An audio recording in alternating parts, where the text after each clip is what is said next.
பெருங்குடல் புண்ணோயின்னு சொல்கிறோம், inflammatory Powell டிசீஸ்ன்னு சொல்கிறோம். இரிட்டபிள் பவல் சிண்ட்ரோம் சொல்லக்கூடிய ஐபிஎஸ், பெருங்குடல் எரிவு நோயின்னு சொல்லுவோம்.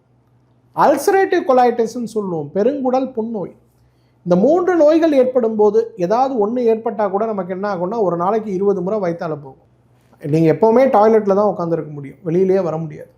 ஒரு கல்யாணத்துக்கு போகிறோம், ஒரு பிரயாணம் பண்ண போகிறோம்னா வலி பயங்கரமாக இருந்து நம்மளை சிரமப்படுத்தும்.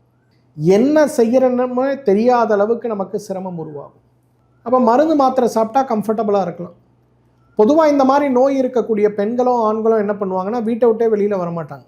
இல்லைனா அவங்க எங்கே இன்றைக்கி பிரயாணம் பண்ணமோ அன்றைக்கி பச்சை தண்ணி கூட குடிக்க மாட்டாங்க. காலையிலேருந்து நைட்டு வரையிலும் பட்னியாகவே வெளில வருவாங்க. எல்லாம் முடிஞ்சு வீட்டுக்கு வந்த பிறகு தான் ஒரு காஃபி கூட குடிப்பாங்க.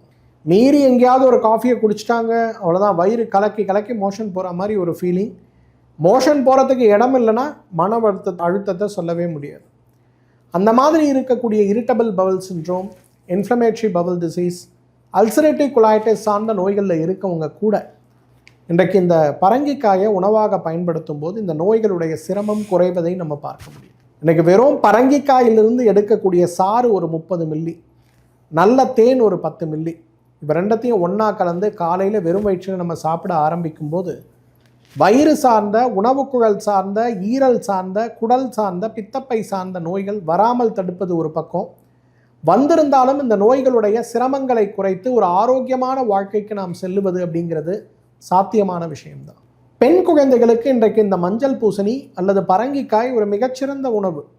இன்றைக்கெல்லாம் குடும்பங்களில் எப்படி வெண்பூசணியை வாரத்துக்கு ஒரு முறை நம்ம உணவாக சாப்பிட்றோமோ, அதே போல் இந்த மஞ்சள் பூசணியை குழந்தைகளுக்கு வாரத்துக்கு ஒரு முறை கொடுக்க வேண்டும். அந்த மாதிரி கொடுத்து பாருங்களேன். வெள்ளைப்படுதல் நோயிலிருந்து மாதவிலக்கில் ஏற்படுகின்ற அந்த சிரமங்கள் வரை சீரற்ற மாதவிலக்கு சீரான மாதவிலக்காக மாறுறதும், குழந்தையின்மை சார்ந்த நோய்களற்ற ஒரு சமூகமாகவே நாம் மாறுவதற்கு மிகப்பெரிய அளவில் உதவி செய்கின்ற அருமருந்து எதுனா மஞ்சள் பூசணிக்காய்.